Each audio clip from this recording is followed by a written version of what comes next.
So I definitely recommend conserving cash whenever possible. Hi, Emily. Thank you so much for taking my call. How are you doing? I'm doing great. How are you, Michelle? I am great. Thanks for taking my call. I know you've been in Linehaul for a while and you started a new podcast, so thank you so much for that.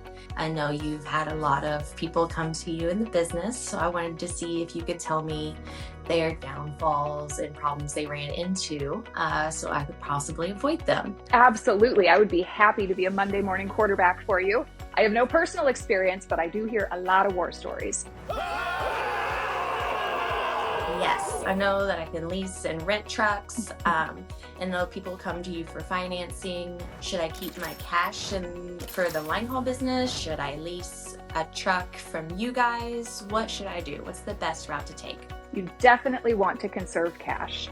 I would say that is one of the more common regrets that I hear people express, is they spent a little bit too much cash and then they discovered how much tires cost. Or then they had an engine blow and they didn't have enough cash to cover it.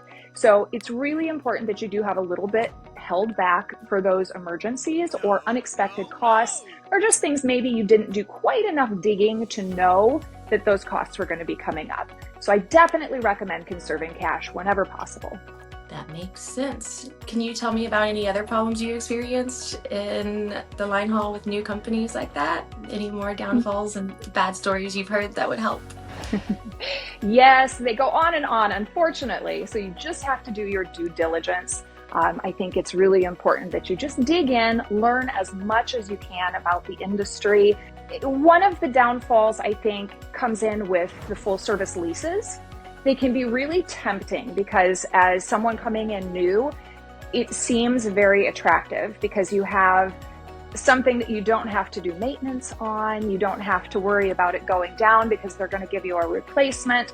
But unfortunately, what I hear is that some of those bigger full service leasing companies don't always provide you the backup truck in a timely fashion, or sometimes even at all. And then when you do get that backup truck, it can be really challenging to get that added to your FedEx schedule so that you're able to run it and make money on it. So that has been a pretty big downfall that I've heard about with the full service leases. Thank you so much for all that information. That seems like stuff that might happen down the road a little bit. Do you have any advice that I could use right now? Great question. I would say, Michelle, that the thing that you want to be aware of is that when you finance trucks, or if you choose to finance them, to purchase them, there can be a delay when you purchase a truck between getting the truck paid for and getting your tractor file completed and approved by FedEx. So there's a couple different scenarios that can happen here. And you're working with Rick and Linehaul Solutions, right? Yes. They're awesome at walking you through this process. So you're going to be just fine. But some of the potential pitfalls that can happen is if there's an issue with a truck title and you can't get that title transferred into your business name, you can be making a couple, even a few monthly payments on your truck before you start earning any revenue. So something to be aware of. That first round of tractor files, you definitely want to have Linehaul Solutions helping you with, because it is a whole new world for someone coming in from another industry. Awesome. Thank you so much. Absolutely. Thank you so much for your time today, Michelle. It was great to talk to you, and congratulations on your journey. Yes, thank you so much. It was so nice catching up, and thank you so much for all of the advice. All right, take care. You too. Thank you. Hey everyone, today I got the awesome opportunity to catch up with Emily from AP Equipment Financing. She gave me some awesome tips, and they are that I need to conserve my money in the bank.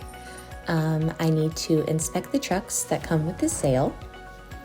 I need to know the pros and the cons of leasing versus renting.